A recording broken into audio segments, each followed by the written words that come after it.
Sai TV ప్రేక్షకులకు నమస్కారం. శ్రీ హరి సీతారాం దీక్షిత్ గారి యొక్క జీవన ప్రస్థానం గురించి మనం తెలుసుకుంటున్నాం. ఆయనకు బాబాతో ఉన్నటువంటి అనుబంధం, బాబా నుంచి ఆయన ఏం నేర్చుకున్నారు, బాబా మార్గాన్ని ఏ విధంగా ఆకలింపు చేసుకున్నారన్నటువంటి విషయాలను మనం విశ్లేషించుకుంటున్నాం. అయితే నిన్నటి భాగంలో మనం చెప్పుకున్నట్టుగా బాబా యొక్క రుణానుబంధాన్ని, అంటే బాబా చాలా సందర్భాల్లో చెప్పేవారు, మనకు రుణానుబంధం లేనిదే మనం ఒకరిని ఒకరం కలవము అని చెప్పి. నిన్నటి కథలో శ్యామకర్ణి తీసుకొచ్చినటువంటి ఆ యొక్క వ్యక్తి బాబాతో ఎప్పటి నుంచో ఉన్నటువంటి రుణానుబంధం. బాబా చాలా సందర్భాల్లో జన్మజన్మల అనుబంధాల గురించి ఎక్కువగా ప్రస్తావించేవారు, మాట్లాడేవారు. ఆ విధంగా ఆ వ్యక్తిని షిరిడీకి తీసుకురావడం, అతన్ని ఆగ్రహంతో ఇటుకరాయితో కొట్టారన్నటువంటి విషయమే మనకు పైకి కనిపిస్తుంది. కానీ అంతర్లీనంగా మనం చూసినట్టయితే ఎంత చక్కగా బాబా గారు ఆగ్రహం కాదది ఆ వ్యక్తిని అనుగ్రహించి ఎప్పుడూ బాబా మార్గంలో, బాబా సన్నిధిలో ఉండేలాగా ఆయన కాకాసాహెబ్ దీక్షిత్ ద్వారా ఒక 200 రూపాయలు ఇప్పించి బండి కొనిపించి, ఆ బండి ద్వారా ప్రతిరోజు కోపర్గావ్ నుంచి షిరిడీకి, షిరిడీ నుంచి కోపర్గావ్కు భక్తులను చేరవేస్తూ ఉండేవారు. బాబా ఎప్పుడూ చెప్తుండేవారు, తనతో జన్మజన్మల అనుబంధం కలిగినటువంటి వారందరినీ కూడా ప్రతి జన్మలో వారిని నా వద్దకు నేను రప్పించుకుంటాను అని చెప్పి. ఈ యొక్క బండి తోలేటువంటి వ్యక్తికి కూడా ఎన్ని జన్మల అనుబంధమో, ఏ జన్మ అనుబంధమో తెలియదు, కానీ బాబా సన్నిధికి ఆ విధంగా ఆయన వస్తారు. అంతేకాదు, రావడమే కాదు, తన వద్దకు తన వారిని ఈడ్చుకు రావడమే కాదు, ఈడ్చుకొచ్చినటువంటి వారిని ఏదో ఒక మార్గంలో ఆయన నామస్మరణలో పెడతారు బాబా గారు. ఎందుకనంటే కోపర్గావ్ నుంచి షిరిడీకి, షిరిడీ నుంచి కోపర్గావ్కు యాత్రికులను తీసుకెళ్తున్నప్పుడు ఆ బండిలో ఉన్నటువంటి యాత్రికులు బాబాకు సంబంధించినటువంటి లీలల గురించో లేకపోతే బాబా నామస్మరణో ఎప్పటికీ జరుగుతూ ఉండేది. అలా జరుగుతున్నప్పుడు ఈ బండి నడిపేటువంటి ఈ వ్యక్తి ఎప్పుడూ ఆ బాబా ధ్యాసలో ఉండేవాడు. అంటే మనకు తెలియక కానీ తెలిసి కానీ ఒక్కసారి మనం బాబా ఒడిలోకి వెళ్ళిన తర్వాత మనము ఆయన ధ్యాసలో ఉంటామనడానికి ఈ యొక్క బండి అతని కథనే మనకు నిదర్శనం. ఇక్కడ 2 విషయాలను బాబా చెప్పారు. ఒకటి ఏంటంటే, నా వారిని అనుకునే వారిని ఏదో ఒక మిషతో, అంటే వంకతో షిరిడీకి రప్పిస్తాను. అంటే శ్యామకర్ణిని తీసుకురావాలన్నటువంటి వంకతోటి ఆ బండి అతను షిరిడీకి వచ్చాడు. నెంబర్ 1. నెంబర్ 2, అక్కడ ఉన్నటువంటి అన్ని యోగ్యతలు ఉన్నటువంటి తన భక్తుడు ఎవరైతే హరి సీతారాం దీక్షిత్ ఉన్నారో వారి యొక్క యోగ్యతను మరింత ప్రకాశవంతం చేయడానికి ఆ తగువును పరిష్కరించేటువంటి వ్యవహారాన్ని కాకాసాహెబ్ దీక్షిత్ దగ్గరికి తీసుకెళ్తారు. ఆ తగువును పరిష్కరించి చక్కగా అతనికి బండి కొనుక్కోవడానికి డబ్బులు ఇచ్చి, ఈ విధంగా బాబా చేయాల్సినటువంటి 2 పనులు, తన యొక్క భక్తుని యోగ్యతను మరింత ప్రకాశవంతం చేసి తోటి భక్తులకు తెలియజేయడానికి, అదేవిధంగా తనతోటి రుణానుబంధం ఉన్నటువంటి ఆ వ్యక్తిని తీసుకొచ్చి ఈడ్చుకొచ్చి షిరిడీలో పడేయడం, ఈ 2 కూడా అద్భుతమైనటువంటి విషయాలు. ఈ విషయాల పట్ల హరి సీతారాం దీక్షిత్ గారు బాగా విశ్లేషణ చేసుకునేవారు. అంటే ప్రతి విషయాన్ని కూడా మనం ముందుకు చెప్పుకున్నట్టు చాలా లోతుగా పరిశీలించేవారు. బాబా నోటి నుంచి వచ్చేటువంటి ప్రతి మాటను చాలా బాగా విశ్లేషించుకునేవారు. ఎందుకనంటే బాబాతో ఉన్నటువంటి శ్యామకు హరి సీతారాం దీక్షిత్కు చాలా మంచి స్నేహం. శ్యామతో బాబా అంటారు, నువ్వు నాకు కొన్ని జన్మల నుంచి తెలుసు, నువ్వు నాకు తెలుసు, కానీ క్రితం జన్మలో నువ్వు చేసినటువంటి పనులన్నీ నాకు తెలుసు, నీకు గుర్తున్నాయో లేదో అంటారు బాబా.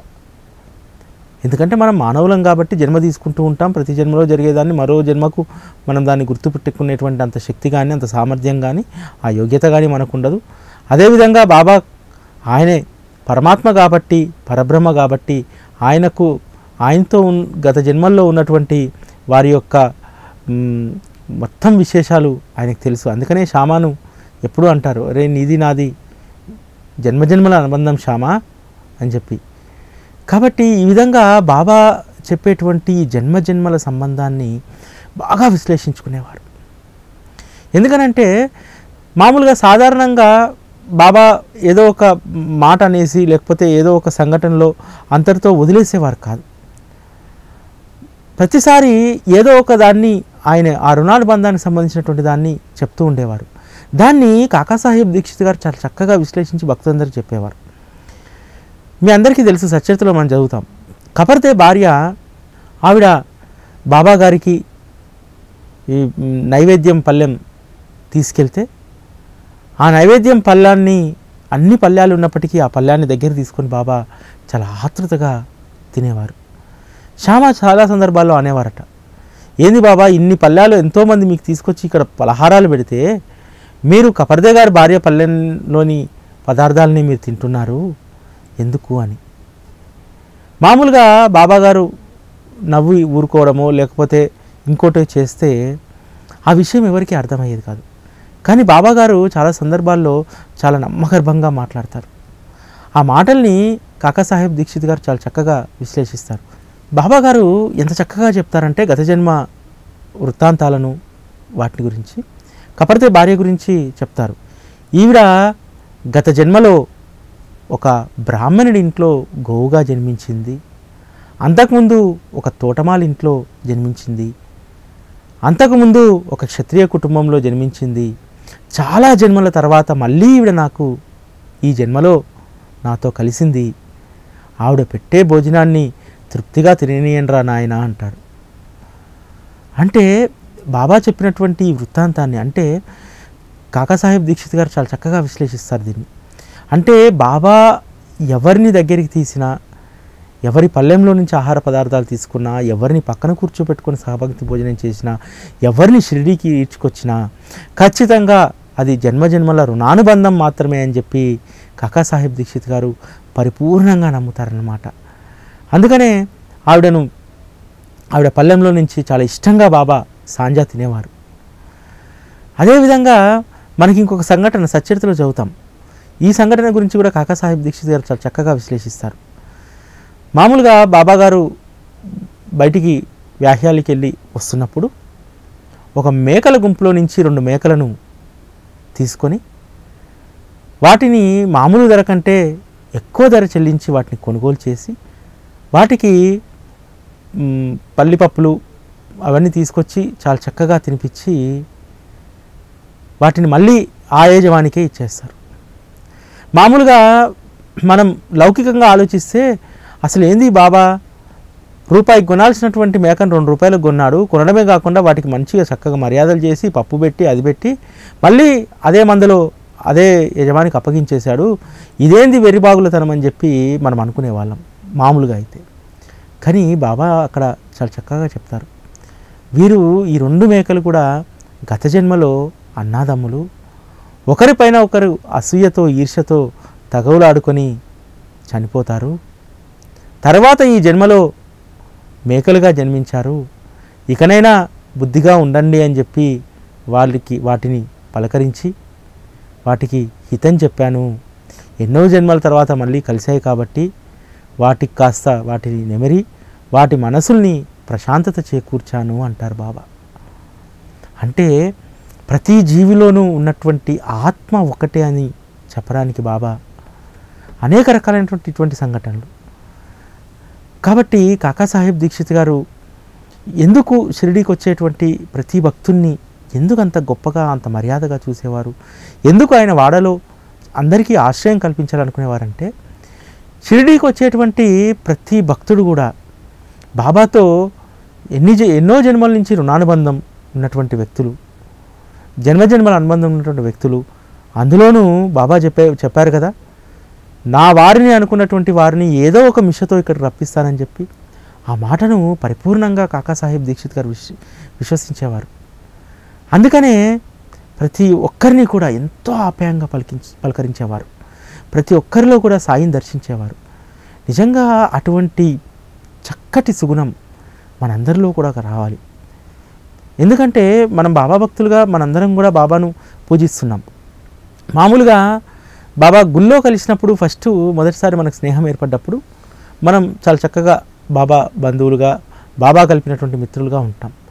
తర్వాత మనం ఏం చూస్తామంటే, మనం కలిసినటువంటి ఉద్దేశాన్ని, మనం కలిపినటువంటి బాబాను మర్చిపోయి అందరం ఒకరి వ్యక్తిగత జీవితాల్లోకి ఒకరు తొంగి చూడడం మొదలు పెడతాం. దాంతో మళ్ళీ సమస్యలు మొదలవుతాయి. ఎప్పుడైనా బాబా మార్గంలో మనం బాబా కలిపినటువంటి రుణానుబంధం చేత మనం కలిస్తే సాధ్యమైనంత వరకు మనం వ్యక్తిగత జీవితాల విషయాల్లోకి వెళ్ళకూడదు. కాకాసాహెబ్ దీక్షిత్ గారు కూడా అనేక మందితోటి పరిచయాలు. ఎందుకంటే షిరిడీకి వచ్చినటువంటి వాళ్ళని ఆ విధంగా పలకరించేవారు, అంత ఆప్యాయంగా వాళ్ళని చూసుకునేవారు. అలా అని చెప్పి కాకాసాహెబ్ దీక్షిత్ గారు ఎప్పుడూ కూడా ఎవరి వ్యక్తిగత జీవితాల్లోకి తొంగి చూడలేదు. వ్యక్తిగత విషయాలను అసలు పట్టించుకునేవారు కాదు.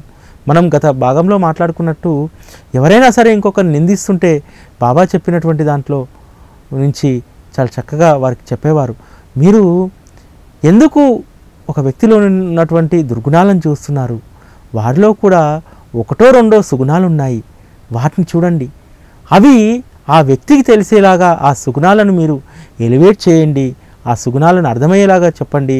ఆ సుగుణాలను అర్థం చేసుకుంటే తనలో ఉన్నటువంటి దుర్గుణాలను అతను పోగొట్టుకుంటారని చెప్పి చాలామంది భక్తులకు కాకాసాహెబ్ దీక్షిత్ గారు చెప్తుండేవారు. ఈ విధంగా బాబా యొక్క జన్మజన్మల అనుబంధం, బాబాతో రుణానుబంధానికి సంబంధించి చాలా చక్కగా కాకాసాహెబ్ దీక్షిత్ అర్థం చేసుకునేవారు. బాబా చెప్పేటువంటి రుణానుబంధానికి సంబంధించినటువంటి మరొక కథను కాకాసాహెబ్ దీక్షిత్ గారు తను రాసినటువంటి లీలల్లో ఉంటుంది. ఏంటంటే, ఒకరోజు ఒక మహమ్మదీయ వృద్ధుడు బాబా దర్శనం కోసం వస్తాడు. వచ్చి బాబాను దర్శించుకొని బాబాతో తన మనసులోని కోరికని చెప్తాడు. బాబా, నాకొక పొలం ఉంది, ఆ పొలంలో బావి తవ్వాలి. ఆ బావి తవ్వడానికి నేల చాలా బండరాళ్లతో కూడుకున్నటువంటిది. మామూలుగా మనుషులు చేస్తే ఆ బావి లోతు నేను తీయలేను, అది మనుషులు చేసే పని కాదు. ఆ బావి తవ్వడానికి కావలసినటువంటి పేలుడు పదార్థాలు, ఎక్స్ప్లోజర్స్ ఏవైతే ఉంటాయో అవి కొనుగోలు చేయడానికి జిల్లా కలెక్టర్ కార్యాలయం చుట్టూ తిరుగుతున్నాను. పని మాత్రం జరగట్లేదు. ఎందుచేతనో తెలియదు, జిల్లా కలెక్టర్ గారు చాలా సందర్భాల్లో చాలామందికి అనుమతి ఇచ్చారు, కానీ నా విషయానికి వచ్చేసరికి ఆ పేలుడు పదార్థాల ద్వారా బావిని తవ్వేటువంటి దానికి అనుమతి నిరాకరిస్తున్నారు అని అంటారు. బాబా చాలా సావధానంగా ఆ యొక్క ముస్లిం వృద్ధుడి యొక్క కోరికను విని అక్కడే ఉన్నటువంటి నానాసాహెబ్ చందోర్కర్ తోటి చెప్తారు, నానా, ఎలాగైనా సరే ఈ యొక్క వృద్ధుడికి కలెక్టర్ చేత అనుమతి ఇప్పించు అంటారు. నానాసాహెబ్ చందోర్కర్కు గతంలోనే ఈ విషయం గురించి తెలుసు. బాబాతో అంటారు, బాబా, ఎందుకో తెలియదు కానీ కలెక్టర్ గారు చాలా పట్టుదలతో ఉన్నారు. ఆయన గతంలోనే తేల్చి చెప్పారు నేను అనుమతి ఇవ్వనని. ఇతనికి అనుమతి దొరకదు బాబా, ఇతడు బావి తవ్వడానికి కావాల్సినటువంటి పేలుడు పదార్థాలు కొనుగోలు చేయడానికి వీల్లేదు అంటారు. అప్పుడు బాబా నానాను దగ్గరగా పిలిచి, గతం గురించి కాదు, ఇప్పుడు వెళ్ళి అడుగు, నేను చెబుతున్నాను, ఇప్పుడు వెళ్ళి అడుగు, కలెక్టర్ గారు అనుమతిస్తారు అంటారు. సరే అని చెప్పి నానా ఆ యొక్క ముస్లిం వృద్ధుని వెంటబెట్టుకొని కలెక్టర్ కార్యాలయానికి వెళ్ళి కావలసినటువంటి ఫార్మాలిటీస్ అన్నీ పూర్తి చేస్తాడు. చేసిన తర్వాత అసలు ఒక్క రోజులోనే కలెక్టర్ గారు ఆ యొక్క పేలుడు పదార్థాలను కొనుగోలు చేయడానికి అనుమతిస్తారు. నానా చాలా ఆశ్చర్యానికి లోనవుతారు. ఇప్పటి వరకు ఇంత పట్టుదలతో ఉన్నటువంటి కలెక్టర్ ఏ విధంగా ఇచ్చాడు అని చెప్పి. అయితే ఈ సందర్భంలో బాబా ఒక మాట అంటాడు నానాను కన్విన్స్ చేయడానికి. నానా, ఈ ముసలాయన పెట్టె ఒకటి మన దగ్గర ఉండిపోయింది, ఆ పెట్టెను మనం తిరిగి ఇవ్వాలి, కాబట్టి నువ్వు కలెక్టర్ ఆఫీస్లో నువ్వు ప్రయత్నం చేయాలి ఇతనికి అనుమతించడానికి అంటారు. అయితే దీనికి నానాసాహెబ్ చంద్రకర్ గారు చాలా చక్కటి వివరణ ఇస్తారు. నిజంగా ఆ ముసల్మాన్ పెట్టె ఏంటి, ఆ పెట్టెలో ఏమున్నాయి, ఆ పెట్టె బాబా దగ్గర ఎందుకుంది అంటే, నానాసాహెబ్ చంద్రకర్ గారి మాటల్లో మనం విశ్లేషించుకుంటే, ఎప్పుడో గత జన్మలోనో అంతకుముందు జన్మలోనో ఆ ముస్లిం వృద్ధుడు ఏదో ఒక సత్కార్యాన్ని చేసి ఉంటాడు. ఆ సత్కార్యం అనేటువంటి దాంతో సంపాదించుకున్నటువంటి పుణ్యాన్ని ఆ పెట్టెలో భద్రపరిచి ఉంది. అంటే ఆ సత్కార్యానికి ప్రతిఫలంగా ఈ పని అడుగుతున్నాడు, అందుకని ఈ పని మనం చేసి పెట్టాలి నానా అని అంటారు. అంతే కదా. ఎందుకంటే ఆ ముసల్మాన్ యొక్క పెట్టె సంబంధించినటువంటి విషయాన్ని ప్రస్తావించకపోయి ఉంటే, ఇది కూడా ఎందుకంటే కాకాసాహెబ్ దీక్షిత్ గారు చాలా చక్కగా దీన్ని మనకు తెలియజెప్పారు తన రచనలో. ఏంటంటే ఆ పెట్టె గురించి ప్రస్తావించకపోయి ఉంటే ఆయన గత జన్మ గురించి తెలియదు, గత జన్మలో బాబాతో ఉన్నటువంటి రుణానుబంధం గురించి తెలియదు. అంటే బాబా చాలా అంతర్లీనంగా తనతో ఈ ముసల్మాన్కు గత జన్మ అనుబంధం ఉంది అన్నటువంటి విషయాన్ని చాలా చక్కగా ఇక్కడ చెప్పడం జరిగింది. అంటే బాబా తోటి జన్మజన్మల అనుబంధం ఉన్నటువంటి వారిని ఈ జన్మలో ఏ విధంగా కాపాడుతారు, ఏ విధంగా తన వద్దకు రప్పించుకుంటారనేది ఇక్కడ చాలా స్పష్టంగా మనకు తెలుస్తుంది. ఈ లీలలో మనం విశ్లేషించుకుంటే కేవలం బాబా ఒక మాట అంటారు, ఇప్పుడు అడుగు చూడు ఇస్తారు అని చెప్పి. అంటే ఒకవేళ ఆ ముసల్మాన్ను నేరుగా బాబా కలెక్టర్ దగ్గరికి పంపించవచ్చు, కానీ నానాకు ఎందుకు పిలిచి చెప్తారు? నానాకు కూడా ముసల్మాన్తో ఉన్నటువంటి రుణానుబంధం, అంటే ఎప్పుడో ఏ జన్మలో ఆ ముసల్మాన్ ఉపకారం చేసి ఉంటాడు నానాకు, ప్రత్యుపకారం చేయడానికి నానాను ఈ యొక్క లీలలో ఒక సాధనంగా బాబా ఉపయోగించుకుంటారు.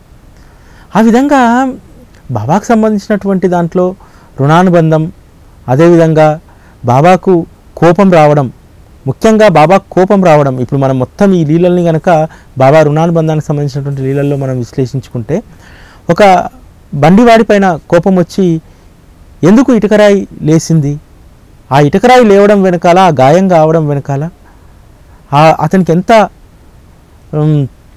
సాఫీ అయినటువంటి జీవితం దక్కింది, అసలు బాబాకు కోపం రావడం ఏంటి? ఎందుకంటే ఉపాసిని మహారాజ్ గారు బాబా దగ్గర చాలా సంవత్సరాలు సాధన చేశారు, బాబా తత్వాన్ని ఆకలింపు చేసుకున్నారు. ఆయనే సదాసత్స్వరూపంలో చాలా చక్కగా రాస్తారు, అహంభావహీనం ప్రసన్నాత్మ భావం అని చెప్పి.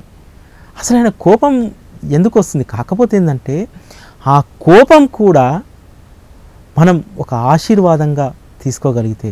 ఎందుకంటే మనందరికి గుర్తు, శ్యామకు పాము గచ్చినప్పుడు బాబా దగ్గరికి వచ్చి వైద్యం చేయించుకోవాలి, బాబానే ఈ పాము కాటుకు విరుగుడు ఇవ్వాలని చెప్పి మసీదు మెట్లు ఎక్కుతుంటే, నువ్వు అసలు మసీదు మెట్లు ఎక్కకు, వీడి తీసుకెళ్ళిపోండి ఇక్కంచెని చెప్పి బాబా గట్టిగా అరుస్తారు. అరిసిన తర్వాత మా సాయి మహారాజే ఈ విధంగా నన్ను పొమ్మంటే నేనేం చేసేది, నేను ఏ మందులు వాడా అని చెప్పి ఇంట్లో కూర్చొని ఏ మందులు వాడకుండానే కేవలం ఆ తిట్ల ద్వారానే బాబా వైద్యం చేశాడు శ్యామకు.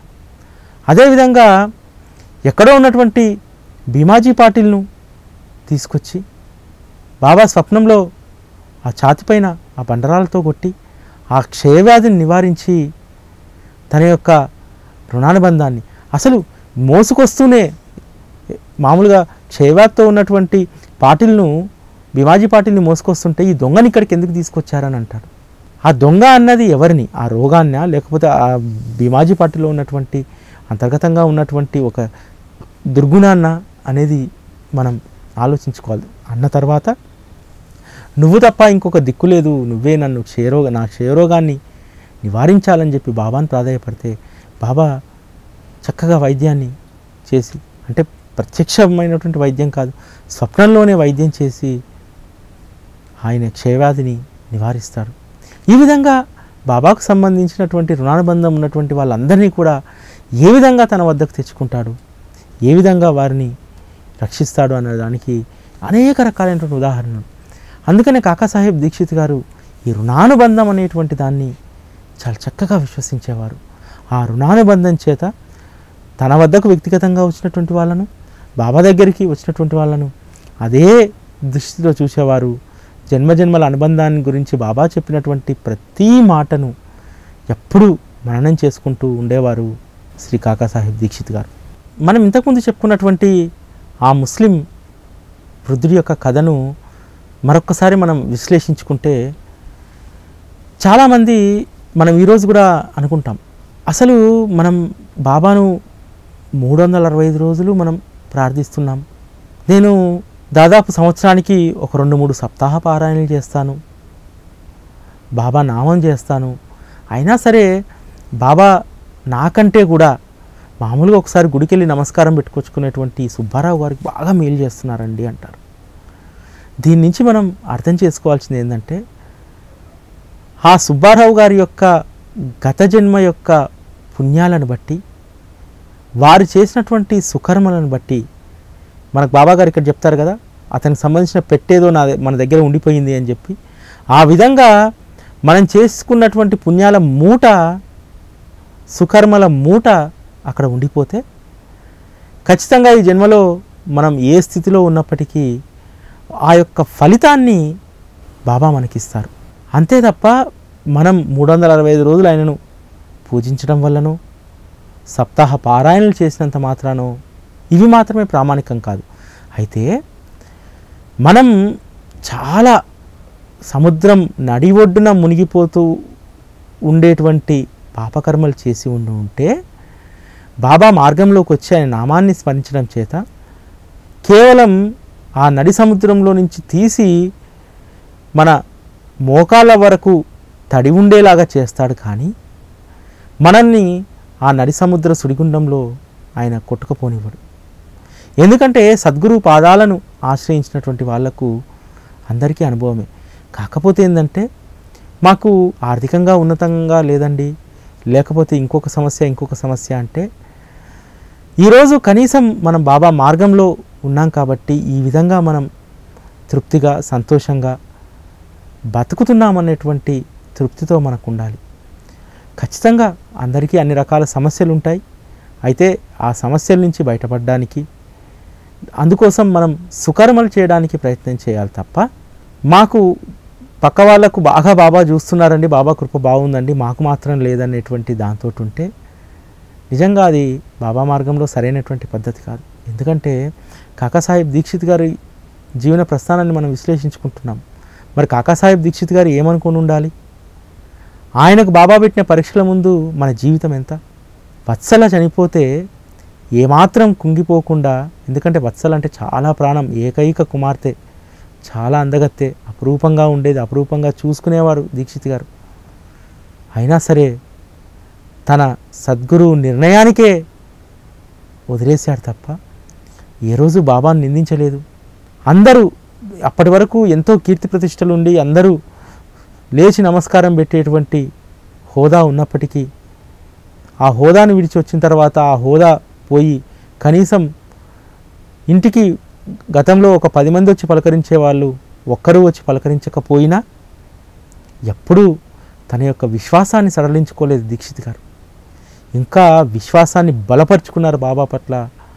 బాబా యొక్క తత్వాన్ని, బాబా యొక్క తత్వం అనేటువంటి సముద్రంలో ఎదురడానికి ఉన్నటువంటి విషయాలన్నింటినీ ఆకలింపు చేసుకోవడానికి ప్రయత్నం చేశారు తప్ప ఎప్పుడు ఒక్కసారి బాబా మార్గంలోకి వచ్చిన తర్వాత దాన్ని వదిలి వెళ్ళాలన్నటువంటి తలంపు కలలో కూడా రానివ్వలేదు.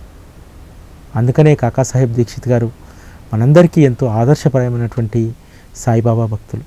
మరిన్ని విశేషాలను రేపటి కార్యక్రమంలో తెలుసుకుందాం. అప్పటి వరకు సెలవు. నమస్కారం.